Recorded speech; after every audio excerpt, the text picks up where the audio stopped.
しかし、遺体は一体もなかった。地元警察は即日 FBI への情報共有を要請した。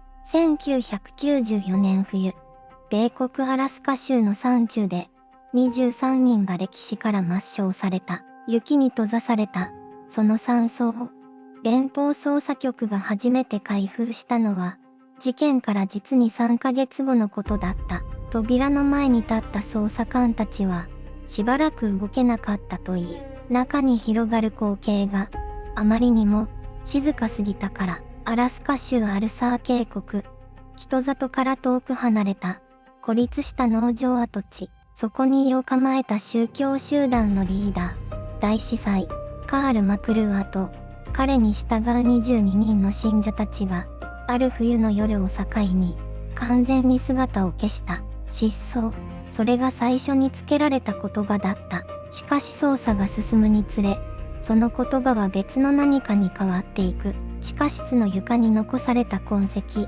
整然と並べられた信者の持ち物、そして誰かが意図的に消したと思われる複数の記録。証言者は一人もいなかった。当時はそれから30年の歳月が流れた。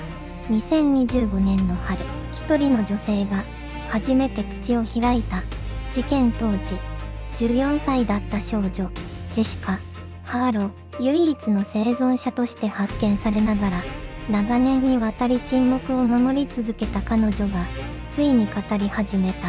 あの夜、地下室で何が行われたのか、集団が本当に自らの意思で死を選んだのか、そして FBI はなぜ3ヶ月もの間山荘の発掘を意図的に遅らせたのか。彼女の証言は既存の警察捜査ファイルと根本から食い違っていた。静寂の中に嘘が眠っていた。その嘘が暴かれるとき、23人の運命は全く異なる色を帯び始める。次はこの集団に加わった人々の素顔に迫る。普通の日常を送っていた彼らがなぜあの山荘へと向かったのか。1994年、アラスカ、広大な雪原の奥深く、人里から遠く離れた谷間に一つの集落があった。アラサー渓谷と呼ばれるその土地は冬になると外部との道が完全に閉ざされる。最寄りの町まで車で4時間以上かかった。そこに暮らす人々は外から見ればごく普通の生活を送っていた。朝になれば炊事の煙が小屋の煙突から静かに上がった。子供たちは雪の上で笑い声を上げ、大人たちは農作業や薪割りに汗を流した。食卓には手作りのパンが並び、夜には共同の礼拝堂に灯が灯った。外部の人間には、まるで世捨て人の楽園のように映ったかもしれない。集団の名はドーン・オブ・ライト。日本語に訳せば、夜明けの光。指導者の名は、カール・マクルア。自らを、大祭司。と名乗る52歳の男だった。彼はカリスマ的な話術で人々を引き寄せた。都市の喧騒に疲れた者、家族を失った者、社会に居場所を見つけられなかった者、そういった魂が次々とこの山荘へと集まってきた。22人の信者の中に14歳の少女がいた。ジェシカ、両親と共にこの集落に移り住んできた子供だった。彼女にとってここは世界の全てだった。広い雪原と星が降るような夜空と、そして仲間たちの笑顔が彼女の日常だった。1994年12月の朝もまた、そんないつもと変わらない朝として始まった。白い吐息が空気に溶け、遠くの山並みが薄い霧に霞んでいた。礼拝の鐘が鳴り、人々はおのおのの持ち場へと散っていった。だが、この朝には何かが違った。マクルーアの表情がいつもより硬かった。信者たちの会話がどこかぎこちなかった。子供たちだけが何も知らずに笑い続けていた。ジェシカは後に語っている。あの朝の空気には見えない緊張が張り詰めていた。と、それが何を意味するのか、当時の彼女にはわからなかった。夜が訪れた時、すべては動き始めた。夜が訪れた。1994年12月、アラスカ、アラサー渓谷の奥深くに佇む山荘に、漆黒の闇が降りてきた。外の気温は氷点下20度を下回っていた。風がうなりを上げ、窓の隙間から冷気が忍び込んでくる。午後8時を過ぎた頃、信者たちは地下室へと集まり始めた。一人、また一人、足音が階段を踏みしめるたびに、気がきしんだ。誰も言葉を発しなかった。ただ、ろうそくの炎だけが、壁に揺れる影を映し出していた。カール・マクルーアは、祭壇の前に立っていた。両手を広げ、目を閉じ、何かをつぶやいていた。その声は低く、聞き取れなかった。しかし信者たちは、その言葉を知っているかのように、静かにうなずいた。ジェシカは、当時14歳だった。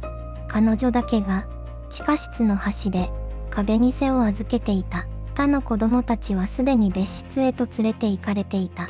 なぜ自分だけが残されたのか、理由はわからなかった。ただ、恐ろしかった。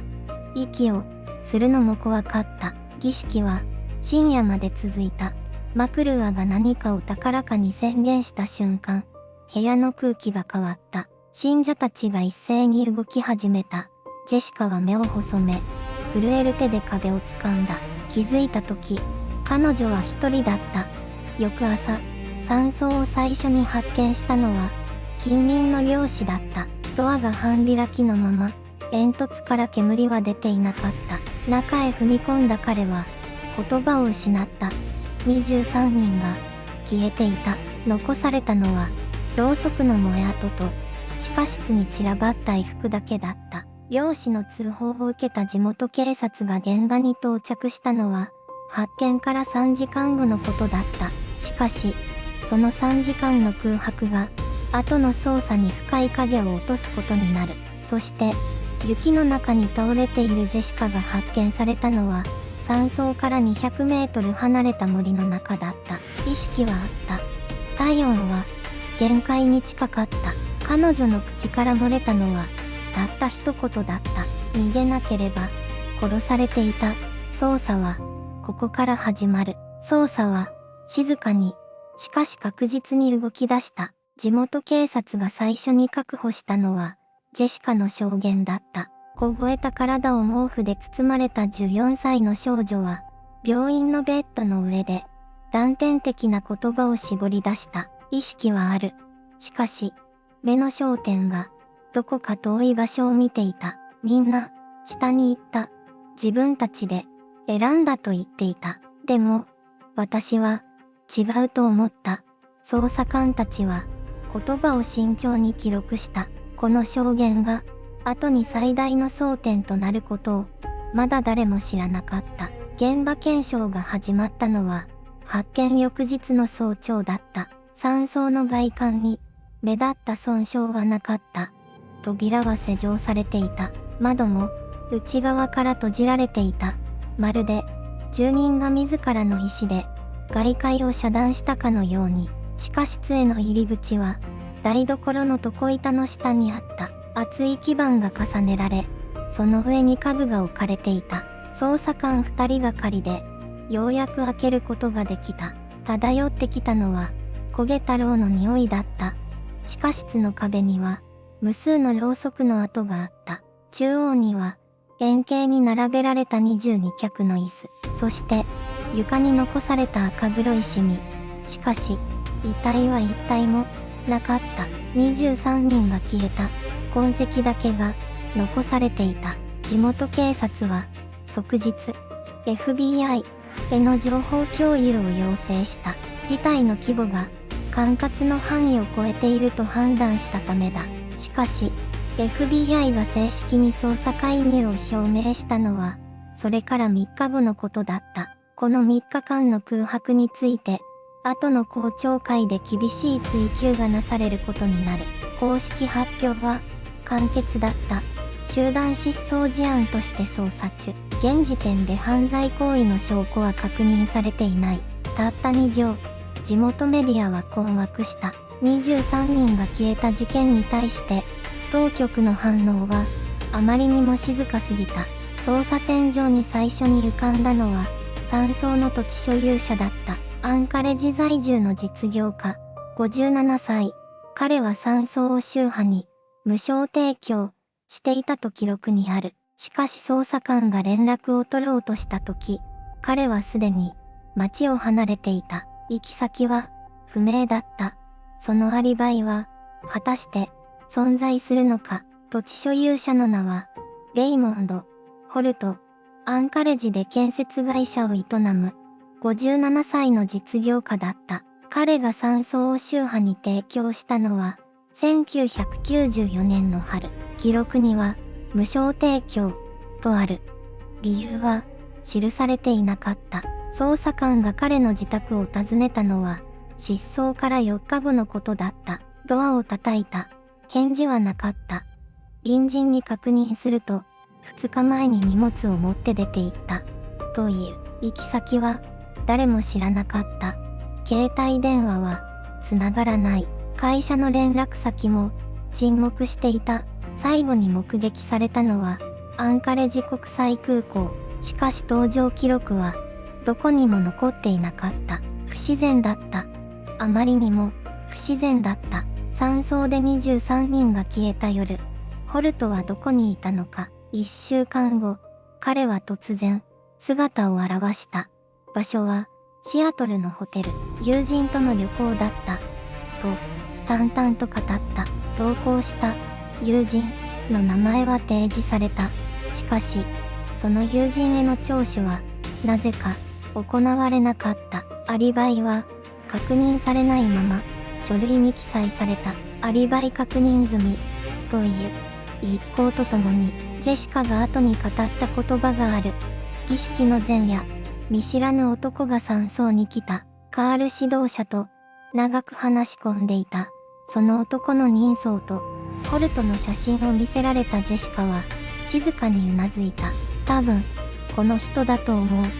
でも断言はできない。FBI が山荘の発掘を開始したのは失踪から実に3ヶ月後だった。その間、現場は誰でも立ち入れる状態にあった。証拠が失われた可能性を捜査官たちは公式には否定した。しかし2026年、情報公開請求で開示された内部文書にはこう書かれていた。現場保全に関する判断は上位機関の指示に従った。上位機関とは誰を指すのか。文書の該当箇所は黒く塗りつぶされていた。ホルトはその後、会社を売却し、消息を絶った。公式捜査は彼を参考人として扱い続けた。容疑者にはならなかった。アリバイは存在した。ただ、それが本当かどうかを誰も確かめなかった。公式結論が発表される日、ジェシカは会見場の外で待っていた。扉が開いた。発表された言葉を聞いて、彼女は目を伏せた。その表情に怒りはなかった。あったのは静かな諦めだった。だが、その結論には最初から亀裂が走っていた。その結論には最初から亀裂が走っていた。公式発表が告げた内容は集団自殺。22名の追随者が教祖カール・マクルーアの指示に従い、自らの命を絶った。そう記録された。だが、ジェシカは知っていた。あの夜、地下室で起きたことはそれだけではなかった。彼女が語らなかった事実が一つある。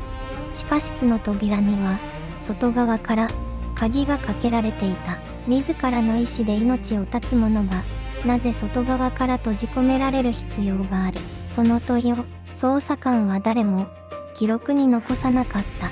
発掘調査が始まったのは失踪から3ヶ月後だった。アラスカの冬は証拠を隠す。凍土は深い。時間が経てば経つほど現場は変化する。捜査ファイルに残された写真が1枚ある。地下室の床。そこにはひっかいた跡があった。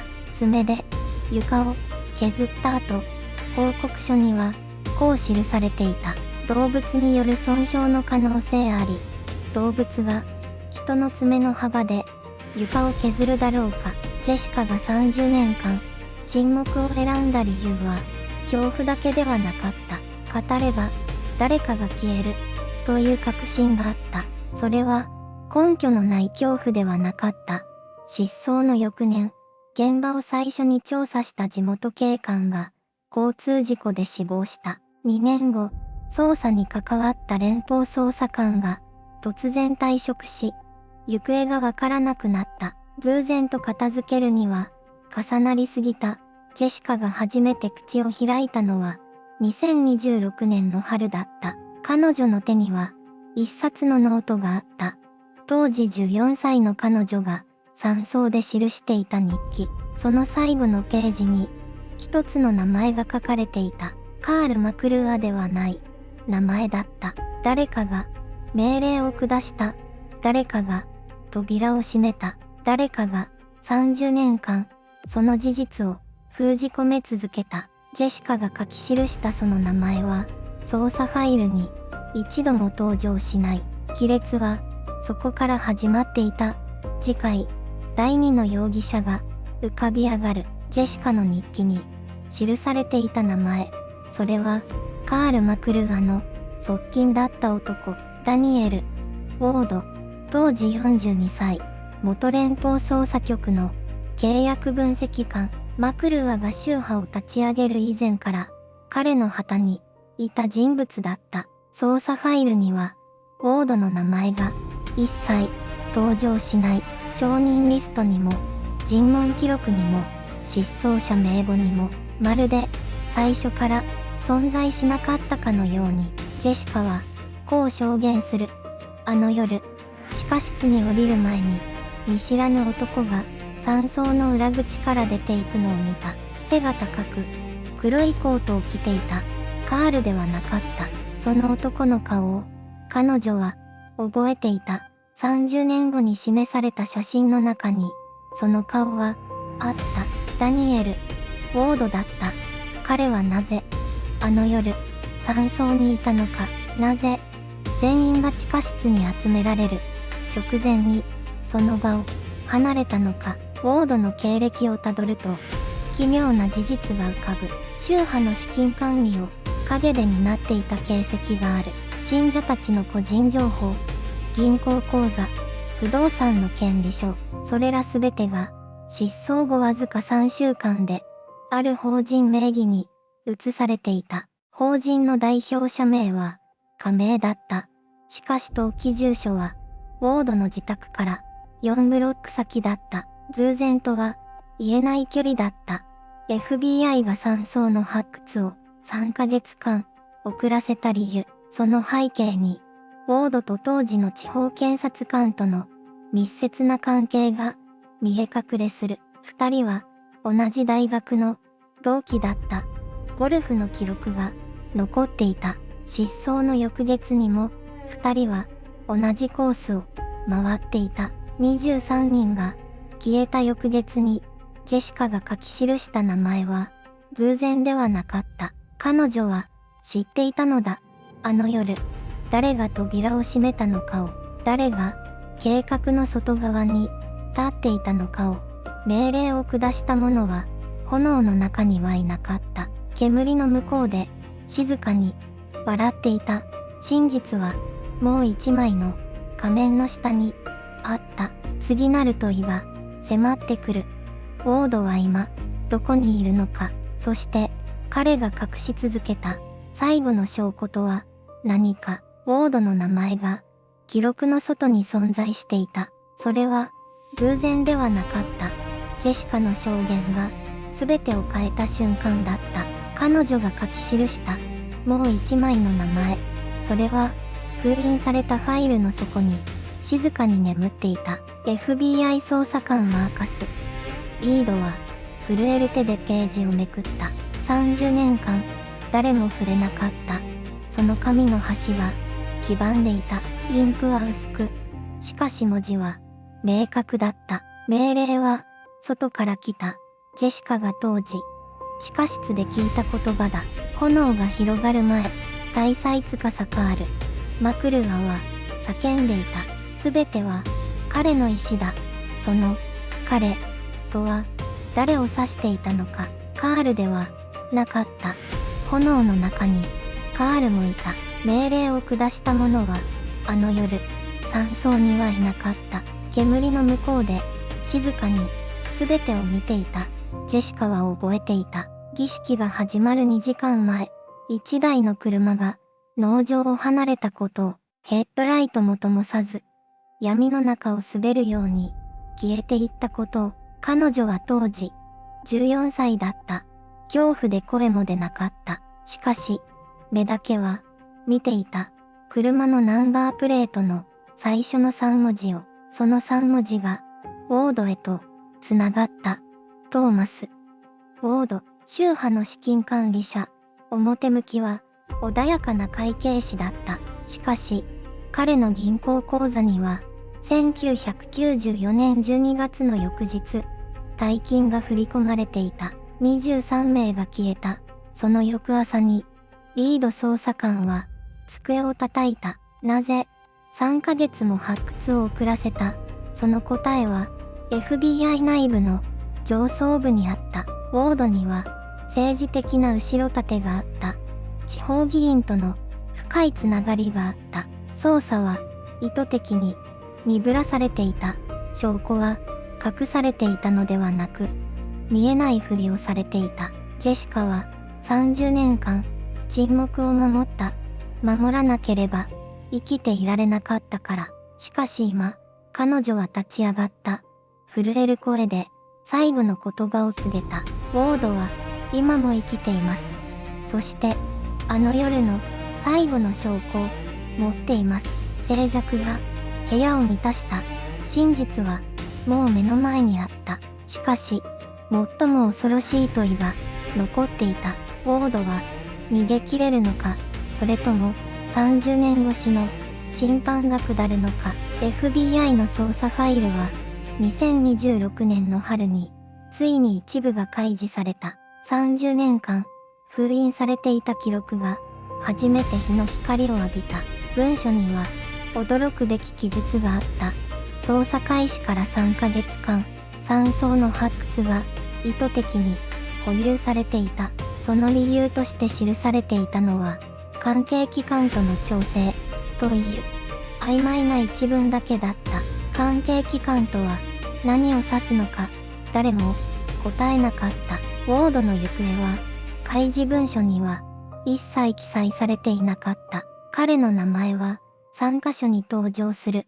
しかし、いずれも黒塗りの墨で消されていた。ジェシカの証言は司法の場で正式に記録として受理された。彼女が語ったあの夜の出来事、地下室の儀式、逃げるよう囁いた声、扉の外で聞こえた複数の足音、それらはすべて警察の公式報告書と細部で食い違っていた。当局は記憶の誤差と片付けた。